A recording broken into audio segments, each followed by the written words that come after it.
Bonjour, nous sommes le journal péruvien en France, Les Coins péruviens. Nous avons des comensales à Cusco qui vont nous rencontrer la situation là-bas par rapport au Covid-19. À Cusco, le couvre-feu continue. Les personnes âgées qui ne voulaient pas ou ne peuvent pas faire les achats quotidiens choisissent de contracter des services de livraison pour cela. Mais les soucis de la réactivation économique est latente. Cusco est une ville qui vit principalement du tourisme. Plusieurs établissements sont fermés et d'autres ont changé de cap. Le gouvernement national poursuit le plan de réactivation par étapes, mais le gouverneur régional Jean-Paul Benavente a déclaré que Lima n'est pas le Pérou. Quelles mesures vont être prises par le gouvernement? On t'écoute, Sheila.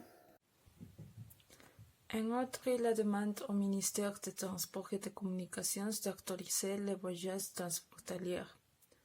Bien connu est dit que les voyageurs interprovinciaux seront autorisés à partir du 1er juillet.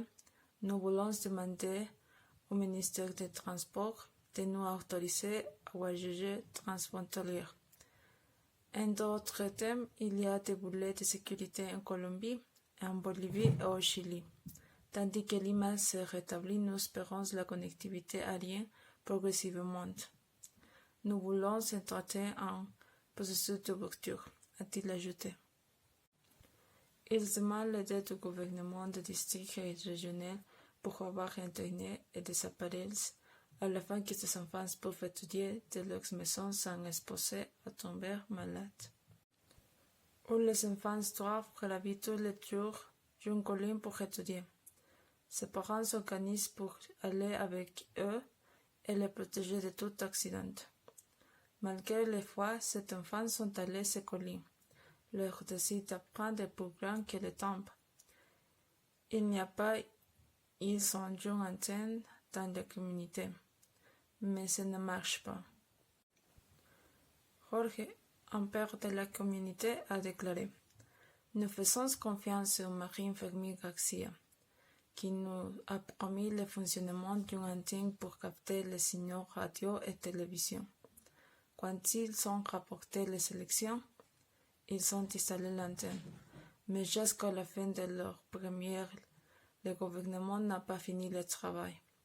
Maintenant, dans son deuxième gouvernement, il ne tient toujours pas sa parole.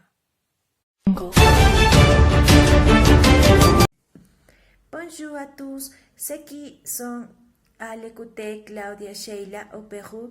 Les chiffres mis à jour présentent un lent basé de cas selon le ministère de la Santé. En revanche, Lima continue d'être la région avec le plus grand nombre de personnes infectées. Le pouvoir exécutif a ordonné l'extension mise en quarantaine jusqu'à 31 juin.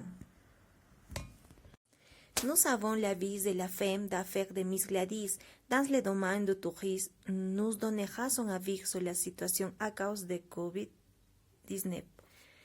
Buenas tardes, señorita Gladys. Usted siendo empresaria del rubro en turismo, ¿nos podría dar su apreciación, su opinión, cómo ha influenciado el COVID-19 en el sector turismo? Buenas tardes, mi nombre es Gladys Mandujano, soy gerente del Hotel Monasterio del Inca. Y bueno, lamentablemente el turismo ha sido uno de los más afectados, ¿no? Por esta pandemia, ya que mucha gente vive del turismo, sobre todo aquí en Cusco. No solamente hoteles, restaurantes o agencias de viajes, sino que también, ¿no? Vamos a decir indirectamente, los taxistas, los mozos, todas estas personas fueron afectadas. Pero gracias a Dios, el gobierno ahora está preparando nuevos protocolos, ¿no? Para que pueda reactivarse el turismo, ¿no? Primero el turismo nacional, luego ya vendrá el turismo internacional. Estamos a la espera que también se abran las fronteras. Definitivamente todo esto va a tomar su tiempo. Tenemos que tener mucha paciencia y cuidarnos, ¿no? Que es lo más importante, la salud. Como dicen todos, quédate en casa. Merci. Alors, et comment est-ce que ça s'est passé la situation COVID-19 en France, spécifiquement en Bretagne? Nous avons notre commensale Claudia qui fait un service civique là-bas et qui va nous raconter de nouvelles bretonnes. Est-ce qu'on pourra se rencontrer avec plus de 10 personnes? Non, c'est encore interdit, mais ça pourra changer depuis le 22 juin. Est-ce qu'on pourra aller au concert au stade? Non, s'il y a plus de 5000 personnes.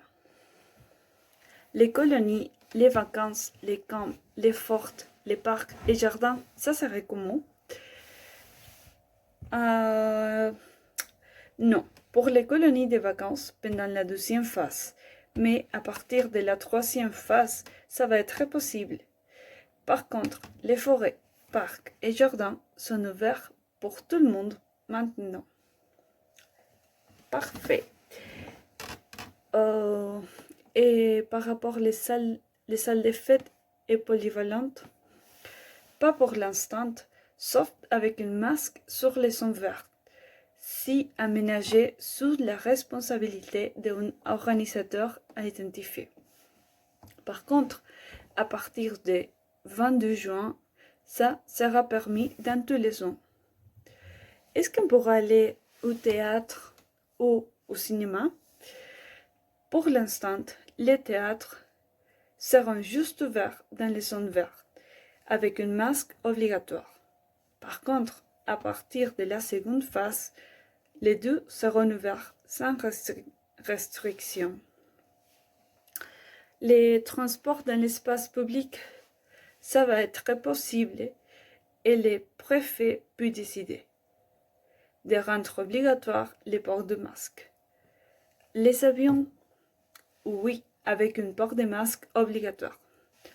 Les commerces et centres commerciaux de moins de 70 000 mètres carrés, oui, avec du masque recommandé pour le personnel et les clients. Les bars, les cafés, au restaurant, dans les zones rouges, ils vont ouvrir uniquement des terrasses et des espaces ouverts. Dans les zones vertes, seraient juste des places assises, y compris dans les bars.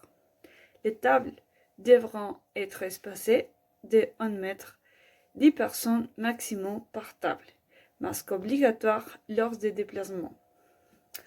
Les maternelles, les élémentaires, collèges et lycées. Les maternelles avec une limite de 10 enfants par classe, volontariat. Du masque obligatoire pour le personnel en cas de symptômes. Par contre, les élémentaires, limite des élèves de 15 élèves par classe. Ça serait volontariat aussi. Du masque obligatoire pour le personnel et pour les enfants, en cas de symptômes. Les 6e et 5e, progressivement dans les zones rouges limitées de 15 élèves par classe, ça serait volontariat aussi. 6e, 5e, 4e et 3e, dans les zones vertes, ça serait pareil. Au lycée général et technologique, pour l'instant, dans les zones rouges, uniquement pour entretien individuel avec les équipes pédagogiques. Dans les zones vertes, accueil progressif au minimum, sur l'un des niveaux. Entretien individuel de tous les élèves avec l'équipe pédagogique. Les stades, arènes et hippodromes pour les zones rouges seront interdits. Dans les zones vertes, interdits au public. Après, c'est à déterminer. Ça a été divisé par deux classifications selon le nombre de cas. Il y a des zones vertes et des zones rouges.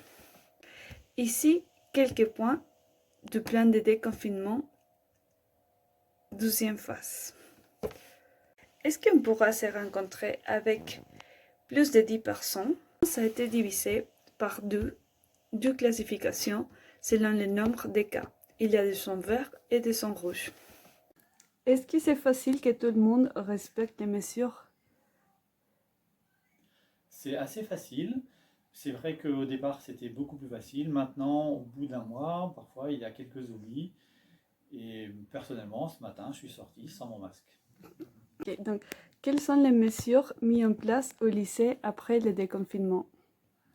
Donc pour le déconfinement, au lycée, les classes sont réduites. Il y a 15 élèves maximum. Il y a le respect de la distanciation sociale, donc un écart entre chaque personne, et des sens de circulation dans les couloirs pour éviter de se croiser.